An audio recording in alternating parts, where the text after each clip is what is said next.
On today's show, Marco Rubio enlists world leaders to fight left-wing extremism. Keeping you informed and engaged, now more than ever. This is Sekulow. We want to hear from you. Share and post your comments or call 1-800-684-3110. And now your host, Logan Sekulow. Welcome to Sekulow. Will Haynes is here. That's I'm right. here. We got a packed show. Jeff Balabon, ACLJ Jerusalem, may or may not be joining us. He is, yeah. We're good with him. He'll be joining us a little bit later. And we got this new Marco Rubio conversation to discuss as he kind of called out, got together a bunch of world leaders to discuss the rising threat of what they would consider far left violence that is happening and far left terrorism that is happening. It's a conversation that we've had here for a long time. And look, again, I want to hear from you about this at 1-800-684-3110, 1-800-684-3110, and the influence of that throughout the world. And Will can give you a little bit more background of why this was happening, why these 60 countries were gathered in Washington, D.C., because I think we need to get a little bit more of a better understanding, and I'm sure we'll hear some quotes directly from Secretary Rubio. That's right. So this is a ministerial. That's when the State Department brings together a group of other nations, diplomats from other nations, to try to expand a partnership, to work together. And this was led by the Secretary of State. It was remarks given to, I believe, 67 nations total were in attendance at this ministerial about the rising threat of far-left terror. And it's addressing this in a way, asking for cooperation, for information sharing, intelligence sharing, etc., so that they can combat this global threat, as Marco Rubio is putting it. He calls it a poisonous resentment cloaked in the language of equality and justice, referring to when you see groups like Antifa, which is on the rise in Europe as well, that is against, it's anarchic, it's against the governments that are there, and they are resentful of the foundations of the nations that they are pushing back against, but they cloak it in modern language, in the language of equality and justice. You think about what we've seen here in the United States, whether it be the assassination of a healthcare CEO in the middle of Midtown Manhattan, whether it be attacks against and assassination attempts against the President of the United States multiple times, or the successful assassination of Charlie Kirk. That's on everyone's mind again because of the pretrial hearings that are going on. Or whether it be the group of people that across the country were just arrested and more arrested last week for planning an attack against the UFC event. You also saw there were Antifa members that tried to attack a detention center in Texas. They were just sentenced and got severe sentences handed down against them.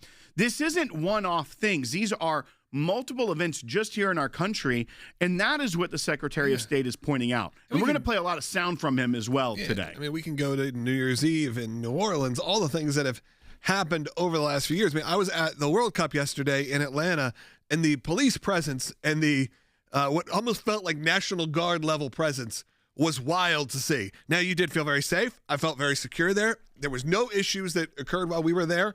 However, that is because there was a police officer armed and very, very out front on ATVs and everything going throughout the crowd.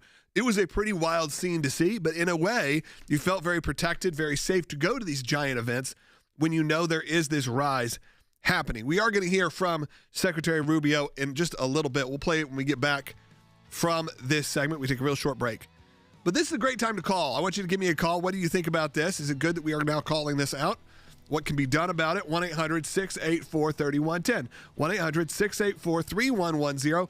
It is also midway. Can you believe it? Midway through our Liberty Drive, and I want you to be a part of it today. All donations are doubled today. That means they are matched. That is, somebody is giving and saying, look, I support the work of the ACLJ, whether that's your media efforts, whether that's your legal efforts, or everything in between. And I want to essentially pledge to match any donation that comes in. Big group of people does it. So again, if we ever hit that limit, I'll let you know. But right now, those are usually pretty big numbers to hit. So any donation really of any kind will be matched. That is at aclj.org. You can scan the QR code you see on the screen right now, or go to aclj.org/liberty. Have your donation doubled today.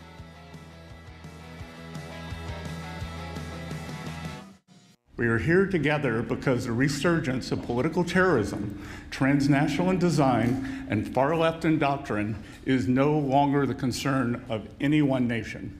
It demands a response that draws upon the distinct and combined strengths of every government represented here today. Counterterrorism doctrine has had a blind spot when it comes to extremist violence from the political left. Even today, the very idea that far-left terrorism could be a serious threat is treated as a right-wing fever dream, or worse, as a dangerous fascist conspiracy. It's treated this way by many in the press, by many in academia and our universities, and by many of our legacy institutions. You will no doubt see the dogma rear its head in the coverage of this very conference. In spite of the clear and the undeniable reality, in spite of the objective numbers and statistics, in spite of the fact that in this room today, there are representatives from across the political spectrum, we will hear this kind of organized violence and terror will be dismissed. It will be dismissed as a partisan fiction. It is why during those so-called George Floyd riots in the summer of 2020, as criminals and extremists burned and looted their way through America's great cities and nearly brought the country to its knees, city governments all across the country simply refused to prosecute the people conducting these acts of violence and terror. It is the reason for the now infamous image, a news anchor standing in a neighborhood, consumed in flames. Meanwhile, the chyron on the bottom read that the protests were mostly peaceful. Left-wing violence was not just excused, it was treated as sacrosanct, a protected class unto itself. That era has to end.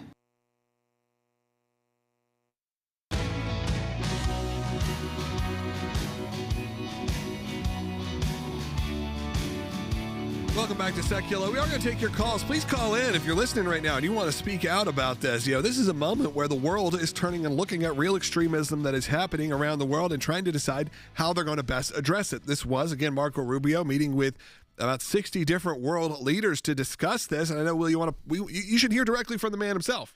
That's right. And kind of why you think of almost this left-wing violence that we've seen in this country for a while now. Why does this matter to the world? Why is this something that is beyond just a United States problem? And I want to pose a question to you real quick before we play this. There has been a lot of talk about who is going to be the next Republican candidate for president of the United States. You have seen now kind of two people emerge. And again, I know that seems like it's far away. We're talking about 2 years from almost 2 years just from the general election. From voting. Yeah, right. From voting. Campaigns are going to kick off in months. Many of you 2 years from now will have already voted in a primary. Yeah, like the decision will be made already. Exactly. You have, on one hand, at least right now, Marco Rubio doing these kind of statements, getting together world leaders to talk about the rise in far-left extremism. The other hand, you have Vice President Vance, who now you saw yesterday, probably a lot of you have seen the clips, was on Joe Rogan, spent a lot of time, a lot of discussions you probably agreed with, and maybe some you didn't agree with some of his thoughts on Israel, or maybe you do now, who knows? If those are your two options, who are you going with? Right now, if you decide today, I want to hear from you. 1-800-684-3110, 1-800-684-3110. As our heads are to the midterms, we got to remember, picking a next world leader, and that's really what a president ends up being, a president of the United States, as we can see. You already have the Secretary of State doing this. So think about that as you hear from Marco Rubio himself. Again, phone lines are open, and I want to hear from you. 1-800-684-3110. So what do you want to play here, Will? That's right. This is bite 3. This is where he's talking about why these world leaders are there, why the individuals in the room, the diplomats that have come to this ministerial, why it even matters. And let's go ahead and hear from the Secretary of State. You are here because your political leaders are being attacked and stabbed and shot in your streets, because your businesses have been bombed, because your railways have been sabotaged, because your police officers have been beaten and burned. You are here because this is real, and it is getting worse, and it can no longer be denied, and it can no longer be ignored, because it is time to crush this evil forever. He talks about political leaders being attacked, stabbed, or shot in the streets, and businesses being bombed, and railways being sabotaged. this very morning for us, it was later in the day for the UK, but a member of parliament was murdered in the UK, a very conservative member, a pro-life member of parliament, which is very rare in England these days to have even someone that's conservative to be on a pro-life agenda. Yeah, I think abortion is not even really discussed. Right. It's not a political topic. No. This was an outspoken pro-life member of parliament and was murdered. And they're saying it was a targeted killing. Their counterterrorism task force is investigating this. It wasn't a dispute or some sort of a robbery gone wrong. It was a targeted killing of a member of parliament that was conservative. And as much as, and I want to read this because this actually really got me this morning. When I was reading CNN's coverage of this ministerial today, this is how they framed it. They talked about what the key priority of the administration, talking about this left-wing violence, right? Then this is the third paragraph of their report on far-left political terrorism ministerial that is happening today. However, multiple former officials said the issue has been politicized by the administration and that the threat from the far left, that's in quotes, does not rise to the level of that posed by groups like ISIS or by far-right extremists. The latter was absent entirely from the administration's counterterrorism strategy released in May. Okay. They are still trying to drive home. These are unnamed multiple former officials that at a time when we see what Luigi Mangione, that is a household name. People know that name. Someone that decided to go and assassinate a healthcare CEO. That we don't know the name of. Exactly. Do not know the name of the person who was assassinated. At the same time as a pretrial hearing about an assassination of Charlie Kirk, they are saying that the multiple former officials say the threat doesn't rise to the level of that posed by groups like ISIS or by far-right extremists. What are they talking about? Point to an example where the threat is equal. Yes, are there far-right extremists that are violent? And that has been, no one's denying that. Absolutely. But the fact that you're seeing this over and over, and on the day that a member of parliament that is conservative was killed in England, the Secretary of State having this ministerial talking about a very real and present problem, we should also play, this is bite one from Secretary Rubio, because he describes how normalized political violence from the left has been, which is exactly why CNN feels like they can print something like that. Bite one. So many people in positions of power have repeatedly dismissed acts of violence and even terrorism as legitimate forms of political expression, so long as they served a left-wing cause. It is why during those so-called George Floyd riots in the summer of 2020, as criminals and extremists burned and looted their way through America's great cities and nearly brought the country to its knees, city governments all across the country simply refused to prosecute the people conducting these acts of violence and terror. It is the reason for the now infamous image, maybe you all recall this, of a news anchor from a very prominent agency, a news anchor standing in a neighborhood consumed in flames. Meanwhile, the chyron on the bottom read that the protests were mostly peaceful. This was something worse than a double standard. Left-wing violence was not just excused, it was treated as sacrosanct, a protected class unto itself. That era has to end. And what agency said fiery but mostly peaceful, as he alluded to, that image that we all know is still so fresh in our minds?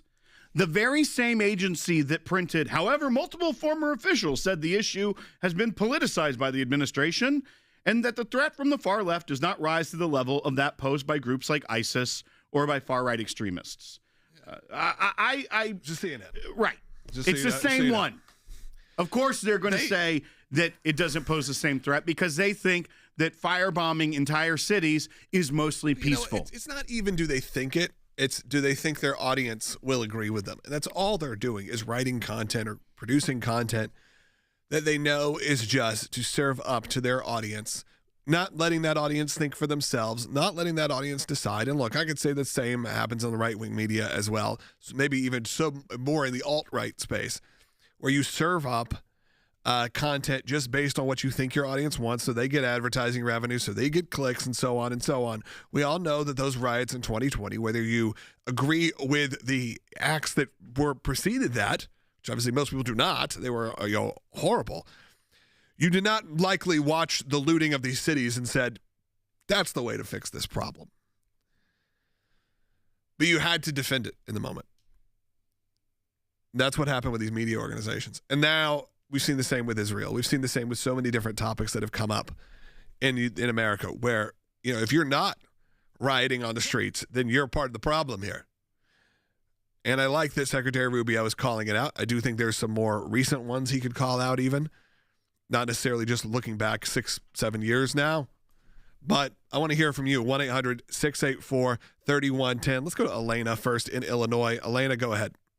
Yes. God bless Mark Rubio. He's doing a wonderful job. I think we are kind of late with everything. I have friends and family in Europe. I don't know how much he can accomplish getting together with some leaders from there, because most of positions over there are with radical Muslims in mayors of the cities and the police everywhere. So it's a big problem, international problem, and it's too bad that we're just waking up now to this, even with the radical people here who doesn't understand what it means capitalism and what it means socialism. And I just want to say that I hope something can be improved, even it looks very serious and disappointing that it's kind of feels like kind of late. Well, I think, Elena, one, this is it is important. This is the job of the Secretary of State to hold things like this. I mean, imagine even just the concept of this ministerial ever happening with any other administration. This is a very important time. But I also think that you never think it is too late. There is always hope. And there is always, especially when you have strong leaders that want to make a difference, they can make a difference. And I think you're seeing in other parts of the world, too. You're seeing a turn away among many of the populations against some of this far-left policies that have given rise to this. So I don't think it's too late. I think it's a very important time to do this. All right, phone lines are open for you. 1-800-684-3110, 1-800-684-3110. Also in the middle of our Liberty Drive. Be a part of it today at aclj.org. We'll be back in just a moment with your calls, comments, and head over to ACLJ Jerusalem. This is from just December of 2025. This isn't, with some of those depositions that we talked about with James Comey, that where he was either dodgy or it appeared he lied to Congress, were from years back. This is months old at this point. And when you hear this is bite one, it's a congressional attorney doing a deposition of Jack Smith. And this goes to that question of toll records and text messages. The toll records that you requested from the senators, did they include the content of the phone calls? No. Did the records that you requested, the toll records from the members of Congress, include the content of text messages? No. So right there, did the toll records from the members of Congress include the content of text messages? Yeah, his technicality is, these weren't toll messages. I mean, they're going to go to technicalities, but let me say what he did. He let the clear impression to the American people and to members of Congress that it was just what we used to call these pings. I knew that I texted you, you texted me, I don't know what was said. That is not the case. They had the substantive text messages of these members of Congress and the people that they were texting. So Jack Smith, at a minimum, evaded the question, and I think really committed a form of perjury, because he may have a technical defense because the way he said toll records versus, text messages and how he got the text messages through the process. But the fact is, what we cannot lose sight of is a member of Congress had his text messages reviewed by the Department of Justice, the executive branch, again, overseeing, quote unquote, invading the confines of the legislative branch. In the United States, you know what we call that? Unconstitutional and unacceptable.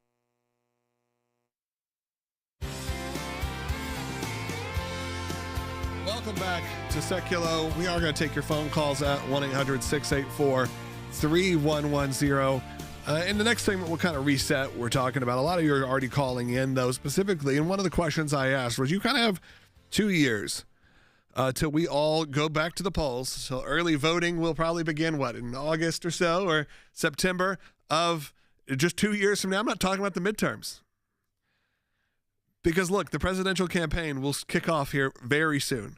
Within 6 months, you're going to have a pretty good idea of who is running for president. And I think the two likely Republican candidates right now that I'd say are almost shoo-ins, if you will, would be Marco Rubio, Secretary of State, of course, and J.D. Vance, currently the Vice President of the United States. Last night, you had J.D. Vance appearing on the Joe Rogan podcast, making a lot of statements and making his stance a little bit more clear on his thoughts on Israel. He said he's more of a moderate in terms of Israel, and then went on to have some statements make specifically about how there are people within the Israeli government paying Americans that are then paying Americans to say bad things about him. That creates look, he may believe that, but it creates a much bigger issue when it comes to when people are making their decisions on who they want to support. In the same day, you have Marco Rubio, who has done a great job. Let's just be honest. He's done a great job in kind of securing his own, I would even say his own legacy in some way. Because before this, it was kind of a messy road for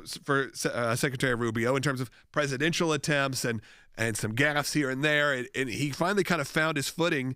He was great in Florida, but I'm talking about on the national scale. A lot of people who even dislike President Trump seem to engage well with Secretary Rubio, and he still does things that are fairly controversial, like this, calling this group together to say, hey, we need to fight the global poisonous threat of left-wing extremism. Not exactly going to win you a lot of favors with the press, but does it in a way that's poignant, interesting, and it points you to two different kind of conversations of who you're going to want potentially as president of the United States. Of course, there's going to be others that will run as well, but I'd love to hear from you about that. Again, if that election was held today, where you ended up, 1-800-684-3110. Well, I think that's a very important thing to point out right now, because it is almost as if a crossroads for the conservative movement, right? There is one person today that is saying, hey, this is important globally. This is something that we are seeing. We are seeing a poison that is infecting politics around the world, where it is an ideology that is leading to violence. And it's something we've been talking about. We've been decrying even the language that has moved the needle so far left and so dehumanizing that you hear, you think people are like, oh, this is the only thing I can do is resort to violence. We even think of how many of us have forgotten at this point about the White House Correspondents' Dinner attempt because no one most people was killed, right? Like a failed attack that would normally be something that resonates in your mind is almost so normalized because of how normalized these attacks have become. Yeah. At the same time, yesterday, you have another person on the right, this side, to go on Joe Rogan to cater to a different audience. The vice president. Right. It's the vice president, but a leader in the conservative movement. And he cites Time magazine as his source for there being a influence campaign against America by the Israelis. Said it was worth a read. Which is one, I never thought I'd hear a vice president being like, you really got to read this. That's a Republican, this Time magazine piece. It's riveting journalism. But I like their special editions, like Jimmy Buffett, Man of the Year. Yeah. But at the same time, he also is feeding into blame Israel. He is feeding into that portion of the party, whether he believes it or not. He is going right back to the tropes. He is leaning into the Tucker, Candace, and dare I say Nick Fuentes angle of conservative movement, far right movement, where he's saying, oh, they want forever war and don't want us to have a deal with Iran. The very deal I was negotiating, they were trying to sink. No, you know who sunk that? The Iranians, when they were trying to sink shipping container ships, cargo ships in the Strait of Hormuz. They couldn't even live up to the easiest part of the Memorandum of Understanding. And in fact, they went so far as to say, yeah, we also really still want to assassinate the president of the United States. So I don't think that it's wise to start going and blaming Israel when the deal you were negotiating was sunk by the other party, not Israel. And that's where it starts to get frustrating when you are at a crossroads in the conservative movement of you have two very apparent options here. You know, what is more kind of traditional, like this rhetoric is bad and getting out of hand, or let's blame Israel for everything? Now, a lot of people are asking this question. So Dale's calling, who's an ACLJ champion. We got an answer for you, Dale. Go ahead. Hi, I would vote for Marco Rubio. However, didn't he say that if J.D. Vance wanted to run for president, he would not? Sure. This is actually right. On Tuesday, by Vanity Fair, he said if J.D. Vance runs for president, he is going to be our nominee, and I'll be one of the first people to support him. Now, does that make that very clear? Sure, it makes it clear, but does it also leave a little wiggle room? Of course, and again, we got a long road ahead. Also, that's the kind of political statement that is worth the paper it's written on. People say all the time, I won't challenge this person, but then something, now I feel called. That is building a political narrative. Yeah. So either way, he can either say, I'm not running because the donor pool's not there, the opportunity's not there, or he can make that pivot and be like, I know that I have to do this now. But look, Dale, he may have run against this before with his attempt at running against President Trump the first time around, and understands that if you have this sort of MAGA base behind you, you are pretty hard to defeat, and you do not walk away without a lot of bruises. So he may go, hey, I'm go to Secretary of State. I'll let JD take it this time if he wins or loses, and then I'm a young man. I can, wait 4 more years. I've been through this before. So maybe we'll see, but I think Will's right. Anything anyone says right now about whether if they say they are not running for president, I almost feel like that means they are running for president. I don't believe Marco Rubio is lying. I don't believe he's saying that out of being facetious. I just think it doesn't matter right now what they're saying. If the like Will said, if the money is there and the pressure is there, often you have people who are convinced to run for president. They probably should have never run in the first place, and vice versa. Look what happened with Governor DeSantis, someone we obviously were big fans of support. I feel like his global positioning, his national positioning, was burned pretty bad by what happened in the last election. You had a lot of money behind him, a lot of people saying challenge President Trump, and it was a ultimately poor decision. As much as I like Governor DeSantis, and as someone who is a Florida property owner and understands some of the real great things he's done, I think no one's really talking about whether Governor DeSantis is going to run for president again in 2 years. And that should tell you a lot, that the MAGA base, if they get behind J.D. Vance, that could be Marco Rubio saying, I don't know. But I'd like to hear from you. I didn't ask what they think. I want to know from you if those were your two options at 1-800-684-3110. That being said, we got a second half hour coming up. If you're listening on terrestrial radio, hop on over on YouTube or ACLJ.org or Rumble. We are broadcasting live there every day, 12 to 1 p.m., the full hour.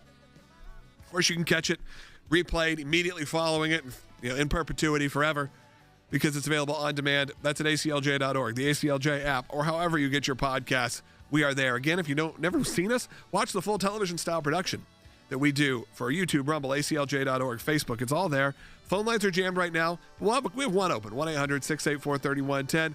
But we are halfway through our Liberty Drive, and I want you to be a part of it today. That is at ACLJ.org. And if you become an ACLJ supporter today, or even if you become a champion, your first donation will be doubled because someone's ready to unlock their match. Help them unlock it. Do it today at ACLJ.org. We'll be right back.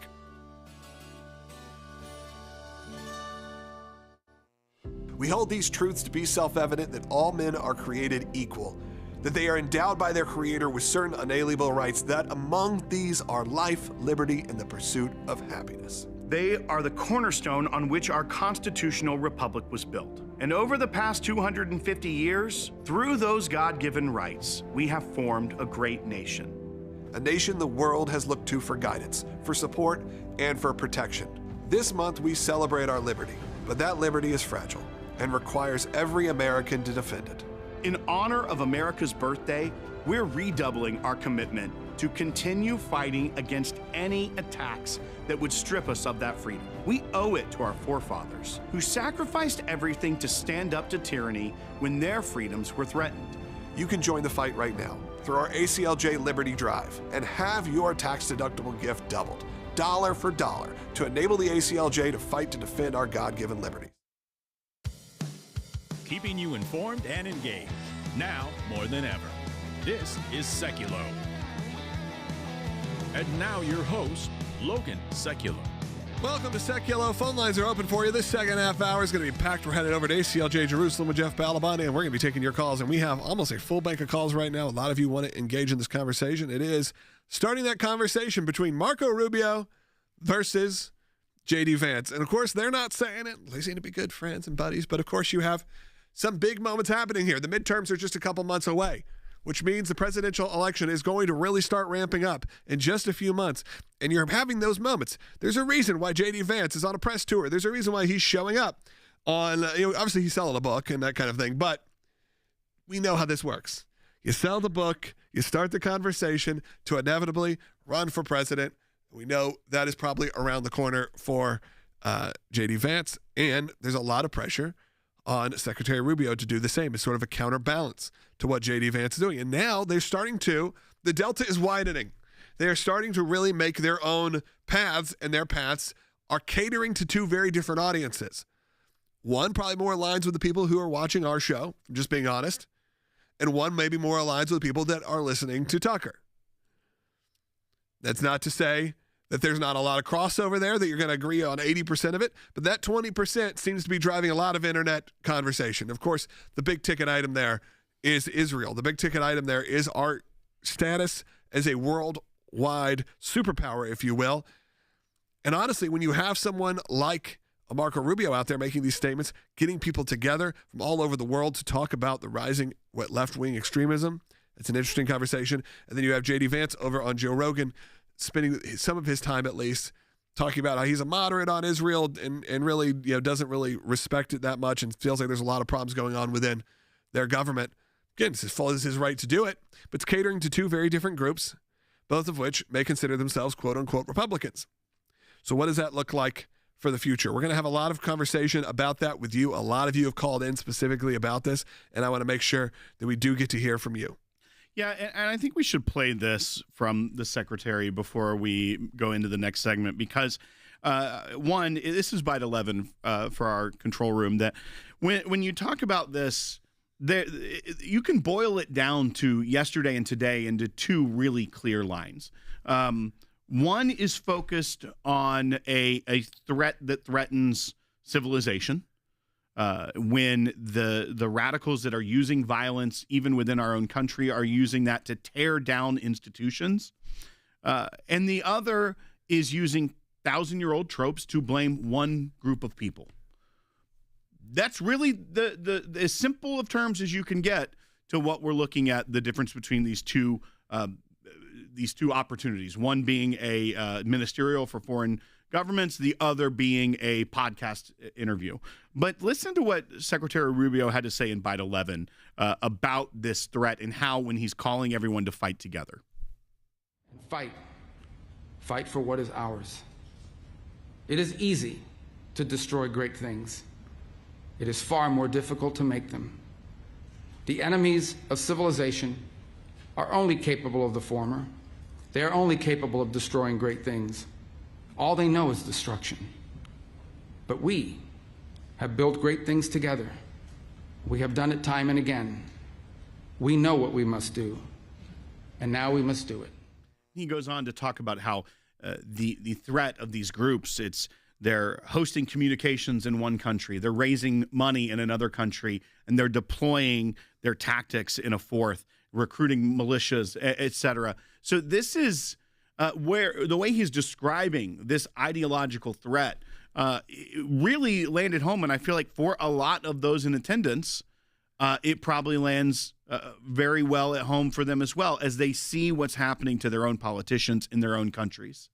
Yeah, and I want to hear from you as well, but phone lines are completely jammed. I'm actually excited that you're all calling in because I get to see where you're all watching from, where you're listening from. And look, this is the changing landscape of media. You have Marco Rubio even making a big statement, getting 60 countries together. Is that going to make a bigger impact than showing up on Joe Rogan and making some controversial statements? I think that's a whole conversation that needs to be had as well. How does media play into this? When 100 Democrats vote to end funding to Israel, and then you have one of your Republican leaders seemingly like they would vote that way as well. What does that look like? We'll be right back.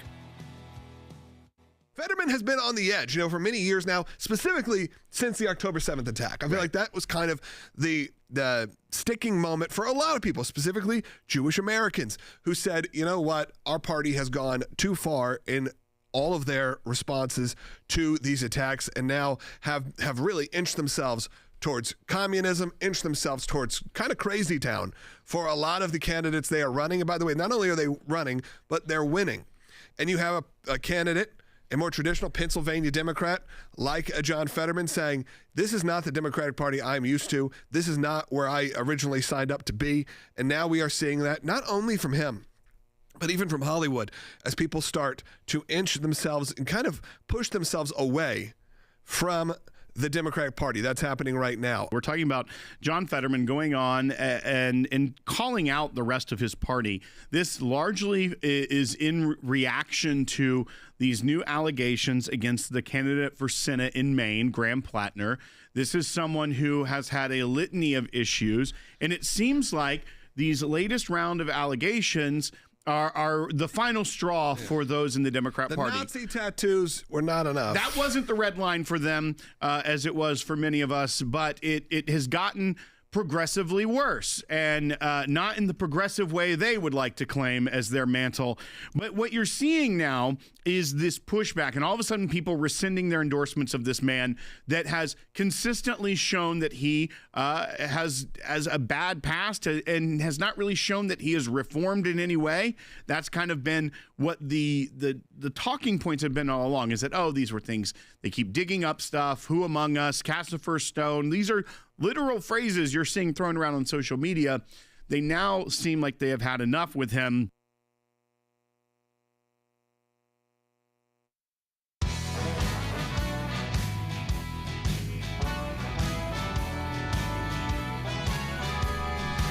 Welcome back to Sekulow. Phone lines are jammed. We're going to take your calls. If you're on hold, we'll do our best to get to all of you. If you've been on hold for a while, we will get to you. That was, again, I usually say call us, but right now it's slammed. We're going to be joined now by Jeff Balaban, ACLJ Jerusalem. Jeff, I want to play a clip real quick from Senator Fetterman, who's become one of our favorite Democrats to talk about and to hear from, which, again, I think a few years ago, you've probably been shocked to hear that, but here we are. Senator Fetterman seems to be one of the good ones. And in the same instance, we were discussing just how J.D. Vance is on Joe Rogan talking about Israel as well, how the tides are turning, and we have to be very well aware of what's happening around the world. But let's hear from John Fetterman. Again, this is him discussing about his own party and their relationship with Israel. And I've described that if our party ever becomes, and just make it official as the anti-Israel party, that's when I would leave, because that's been a moral clarity for me. Clarity for John Fetterman. At the same time, 100 Democrats vote, obviously, to end the funding. Now, look, the funding discussion is something we've all had about Israel and what that should look like, and whether there should be a future where Israel is its own, independent, where it can control. But that's even Prime Minister Netanyahu has said, I would love a 10-year plan that gets us to that point. But let's hear about that when you have people with some sort of clarity on Israel becoming the outlier within one of the major parties. Yeah, by the way, I think that aid to Israel would be better off approached differently, and have thought that for 30-something years. And in fact, in 1996, which is 30 years ago, Netanyahu came to Congress, and he himself said then he wants to wean Israel off of foreign aid, and there were too many domestic pressures that actually wanted Israel to keep taking aid. So, and now it's going back to bite them. There's been a lot. Listen, this is a separate discussion, and I should remind everyone, because people don't know, that pretty much every single penny that goes through aid comes back to America, because Israel's buying only American products and developing them with America. So it's actually a project that shouldn't even be considered aid. It should be a different kind of a partnership. By the way, nowadays people are getting upset about that as this administration moves towards a more of a fusion of what they're calling the Pax Americana that protected the world, they're now calling Pax Silica. And Israel's very much a partner of America's in now keeping the free world free. So, but back to the specific discussion, yeah, John Fetterman shows a moral clarity that I wish existed on both sides of the aisle. And it's rare to see it expressed this way when there's so much at stake for someone.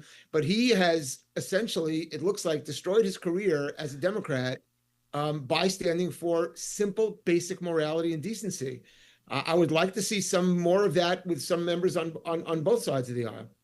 Well, and Jeff, this is in the context of yesterday. There was a bill. It was the Ro Khanna and Thomas Massie bill that would have zeroed out aid to Israel. And I do love that you bring up how the funding works, that if people really wanted to criticize aid to Israel and not be anti-Semitic, maybe they should just say, I don't like subsidizing American arms manufacturers, because it's really a self-subsidy that goes through Israel. That would be a more telling the world that you just don't like Israel and don't like the Jewish people than the way that a lot of these people like to do this. But yesterday, out of the 212 Democrats in the House of Representatives, 103 of them, so just shy of half, decided to zero out all funding for Israel, all foreign aid. This is a seismic shift in even the way that the voting members of the House of Representatives, at least in recent years, have been. And this comes at a very interesting time. We see that's growing. Hakeem Jeffries rejected that as the party leader, but clearly he's a few votes away from losing his mandate as a party leader. And you also have to think at the same time that Marco Rubio is talking about the global left and the threat that is to the world order and to civilization that comes from terroristic activities from the left. CNN tried to call him out and say, yeah, but former officials say that, ISIS-inspired terror or far-right terror is actually a bigger problem. At this point, when we see the mantra of the Democrat socialist and of the left, radical Islam and radical leftism have co-opted each other under the banner of free Palestine from the river to the sea. There's almost not much wiggle room other than maybe theological when it comes to some of the terror and some of the verbiage that we're seeing from the left. Well, the problem, of course, William, is that it's being joined by the far right, meaning, the horseshoe theory of politics, and we've talked about this, it's not really a horseshoe. It's actually a full circle. And recently I heard somebody refer to it as a wedding ring, which is what is happening now, where the elements that are giving the kind of rhetoric that you hear from out of progressive extremists and Islamist extremists, you now hear them people who they call themselves Christian nationalists, but they don't seem to care very much about either the Bible or the Constitution. And so what's happening is they're all have one point of agreement, which is that their enemy is what they call Judeo-Christian. They call that an enemy. Judeo-Christian is what we call America. I mean, America is the only nation ever founded on the principles of Judeo-Christianity. In fact, Judeo-Christian is a term that came into being to describe the American founding and the notion of America's greatness and American exceptionalism. And so they're now joining together. And yeah, I like the wedding ring analogy because it's this horrible satanic wedding of these three elements, and their message is clear. And yes, of course, they're focused on scapegoating the Jews and scapegoating Israel, and whether we can have discussions about how America and Israel should be cooperating, and they must cooperate. Forget about Israel. For America's sake, the amount of not just knowledge we have in terms of intelligence, but technology we have to protect America that comes out of Israel is shocking. It's a tiny country which generates huge innovation that America scales. We cannot lose that to protect our own homeland. And so what drives Massie and Ro Khanna is obviously anti-American and evil. And there you have a perfect example because you have, far right, far left, but they're really at the same point. They're just the extremes meeting at the point of agreeing that the dominant ideology of America, Judeo-Christian ideology, they think it's evil.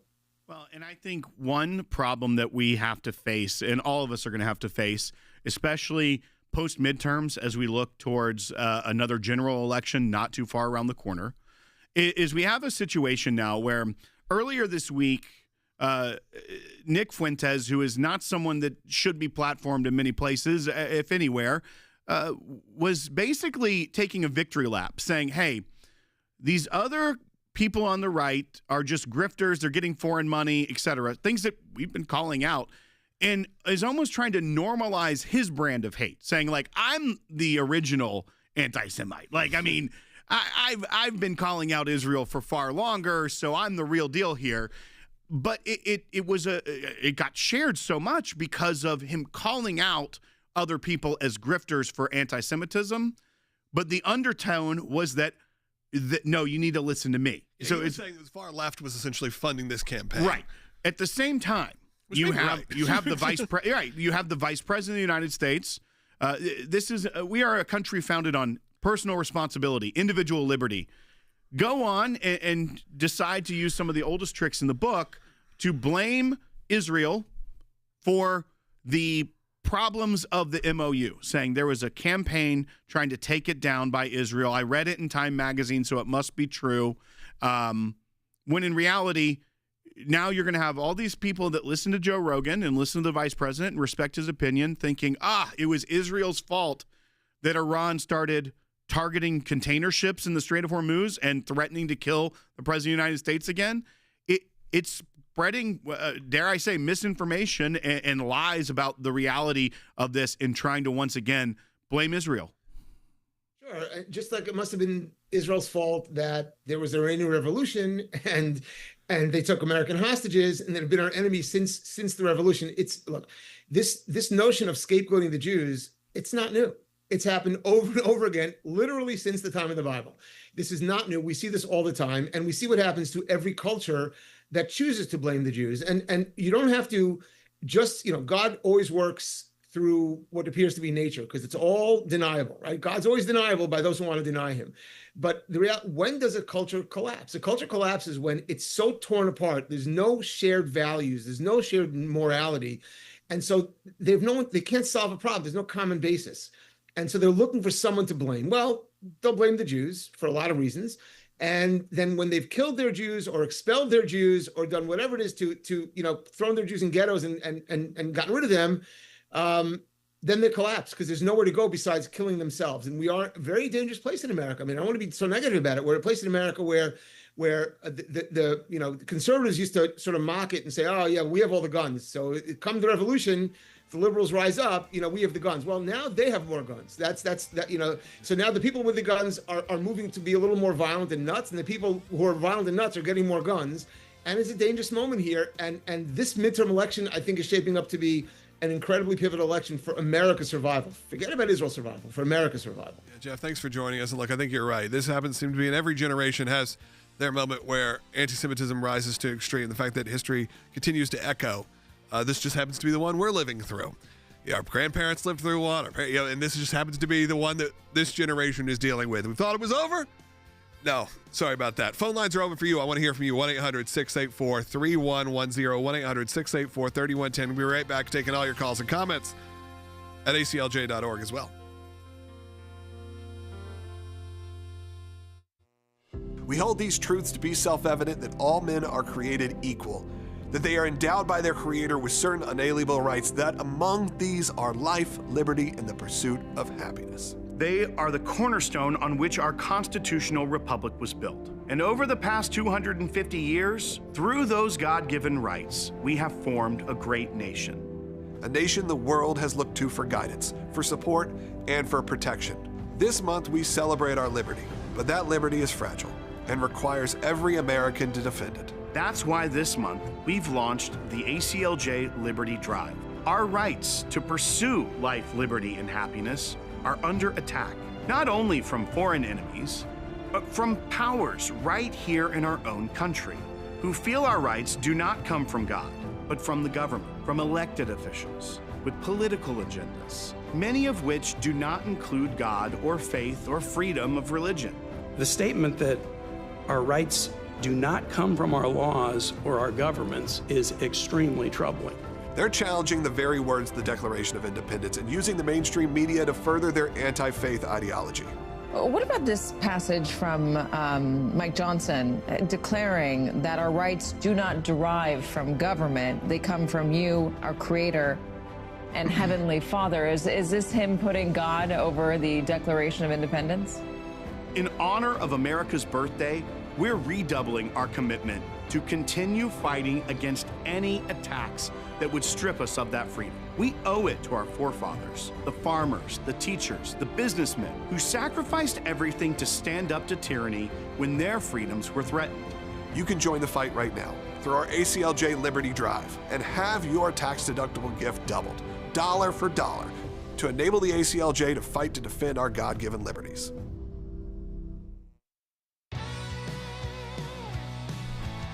All right, let's wrap up the show today with your calls and comments. So again, I'd love you to call in. We do got one line open still. We'll see if we can get to some more calls, but many of you have been on hold for close to 30 minutes. We'll take them. 1-800-684-3110. First up, it's ACLJ champion Greg in New York. Greg, go ahead. Hey, real pleasure, and I just want to say God bless you guys for everything you do. I just want to make a statement that I think one of our biggest demonic issues that we're having throughout the world is the level of ignorance, that people are so comfortable with their ignorance. It's a scary situation, because my grandmother used to teach 45 years, and she used to teach 7 of us kids. Ignorance is not bliss. It's dangerous, extremely, and that's what we're seeing now is extreme ignorance being dangerous throughout the world. And Ro Khanna, he is the antithesis of somebody who's not ignorant, but is a closet, you know what I mean. He's a closet person that loves his money and just wants to do good for himself and everything else. So you can't be against. If you're a Christian, you can't be against the Jewish people. That's where we came from. So God bless you guys. Yeah, Greg, I appreciate your call. I think a lot of people feel that way. I think it was an interesting way to put it, that, ignorance is so far becoming like popularized. I see so many, even friends and family, that share stuff willy-nilly on social media without doing any sort of fact check, without even looking at the fact that the account they're sending it from is an AI-generated, bot farm from, some other country. They don't care, because does it fit their narrative? Does it rile people up? Does it get them all angry about something that doesn't even really exist? Yeah, so who cares? And hopefully they'll get engagement. Maybe they'll become social media famous. I see that time and time again. So, Greg, I appreciate your calls. Thanks for being a champion, by the way. If you become a champion today, your first donation is effectively doubled because it's matched by one of our other ACLJ champions. Let's go to Terry, who is calling from Arkansas, line 4, watching on the Salem News Channel. Hey, in response to your question of who would I vote for if the election was held today, I would vote for Marco Rubio. I just feel like he's got the experience and is a better diplomat. I think that JD could serve in the future, but I think he needs to get some more experience under his belt. Yeah, Terry, I think the experience is sort of changing rapidly of what we consider to be experience for President of the United States. Say he's vice president, obviously spent time serving before then. Of course, his military time, we're talking about someone who does come practically. He's young. And he is the vice president. And he's the vice president. That's what I'm saying. So I get it, Terry, but I also understand why you're like, yeah, I think one of the comments you said, it seems like Marco Rubio is almost overqualified at this point, is what you said to our phone screener. I think that's an interesting point. I think even Marco Rubio may be thinking that himself. Not overqualified to be president, but just at this point, is it worth it? Is it worth it when he's had such a good run at having global influence? I appreciate your call, though. And again, if you want to call in, it's probably the last chance. 1-800-684-3110. 1-800-684-3110. We got 5 minutes. We got 3 calls. You want to go Charles? Who you want to go with? Charles has been on longer. I like what Kathy has to say, though. All right, but Kathy, let's go to up Charles next, first. but Charles first. Charles in Georgia, go ahead. Yes, this is a privilege to speak to you, and I appreciate the opportunity. But I think Marco Rubio is, like the previous lady said, much more experience and geopolitical point of view, and especially his point of view on the radical left and violence created by them, not only in our country but in other countries. So I think he really wants to do something about it, and I think he has a deeper perspective on those things, and especially his focus on Israel. I like Marco Rubio's loyalty to Israel, because if the United States ever turns against Israel, then it's not only that's a real problem when it comes to God and his blessing on this country. So it's going to take God to straighten this out, and Marco Rubio can keep that relationship with Israel, I think, better than J.D. Vance would do. So, Charles, what I think is crazy is what you just said. You're going to have a lot of people who would typically be on your side going, this is precisely the problem, that you have this feeling towards Israel. How can you say that you don't want there to be loyalty towards another nation? You used key words that are going to trigger people about this. But Charles, I appreciate it. And I agree with you. Well, and I think we should go to Kathy. It feeds off of this as well. Kathy, line 3, calling from Kentucky. You're on Sekulow. Rubio would have my vote if I had to vote this week because the DSA advocates in our country who are winning so many races if they're allowed to take over and make their goals come true, we would no longer be the United States of America that our founders gave us. We wouldn't be able to help the people around the world, including Israel, who is very dear to us. We would not have. I agree with you 100% about even the focus of individuals. At the same time, that's kind of what we've been talking about. At the same time that Secretary Rubio is talking about the radical left that is sowing violence around the world, that there are leftist terrorists that are killing people, inspiring people to assassinate people. There is a party, a growing movement within the Democrat Party through the DSA that is getting people elected to Congress that want to do what? Abolish the United States Senate. They want to completely change the Supreme Court. They want to hamstring the executive branch. They want to destroy the foundations of our country. That's exactly what Marco Rubio is talking about here when it talks about this ideology comes to destroy.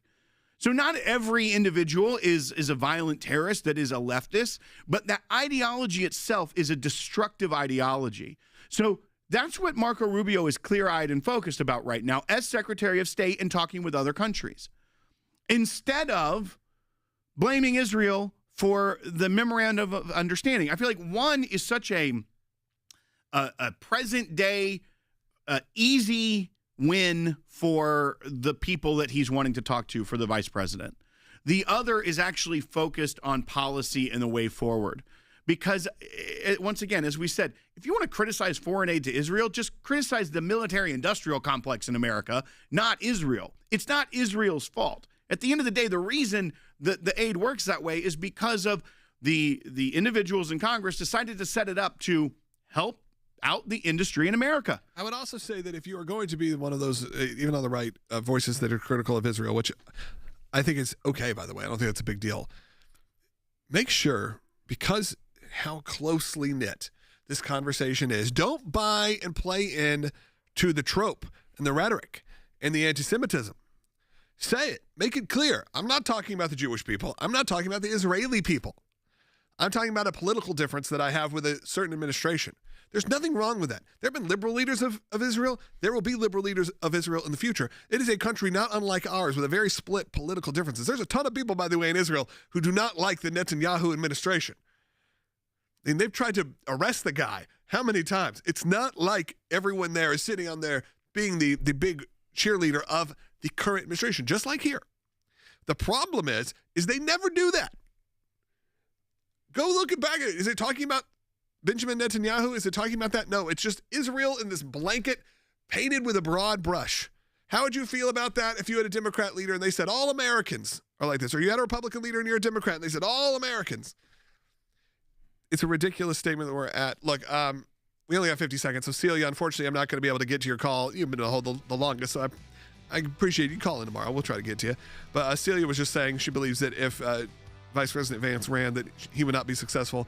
That's here to be said. I mean, look, I think a lot of you would vote for J.D. Vance over a Democrat nominee. I don't think that would be shocking. I think that's probably going to be true for a lot of you if he was the nominee in the choice. I was just curious with who you see as the current front runners, really. Just 2 years out, what it would be. I know 2 years feels like a long time, but in the world of politics, it's borderline 24 hours. Money is already being raised. Press is already being booked. People are already being vetted. Trust me, they have been for years. That's going to do it for today's show. Be a part of the Liberty Drive today at aclj.org. And with that, we'll talk to you tomorrow on Sekulow.